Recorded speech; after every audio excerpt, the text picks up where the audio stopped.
ត្រីសន្យាថាដែលកំសាន្ត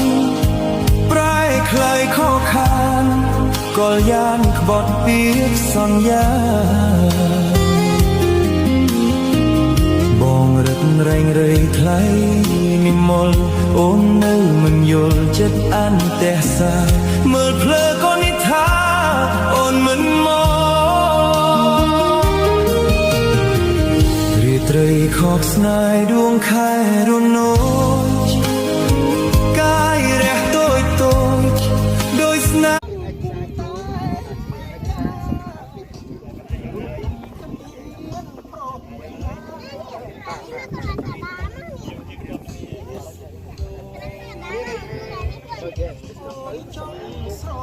គាត់បានប្រើមួយតកាសុខទីអត់ចោលសាយទេស្បែកទ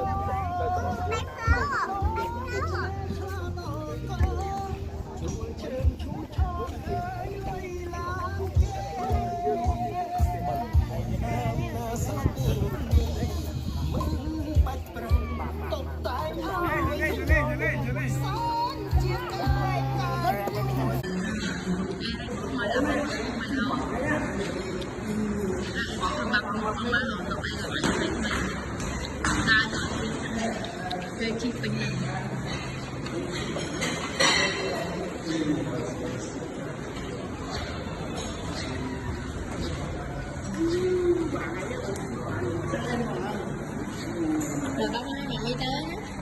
ចាប់អានហើយដល់ចំងគេឡើងឈឹងហើយអាមែនណា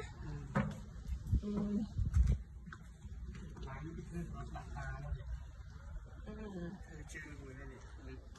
ตบตาเห่าอุ้ยอะไรถอดอุ้ยอะไรที่จะถอดเป็นถอดสะอาดกล่องมองอุ้ยไหวจังถอดไปต่อยังไงตาเลย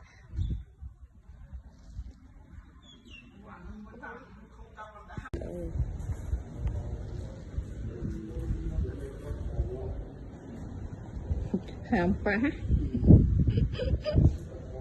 อ่านนะจากสมัยนางสะอาดลงไป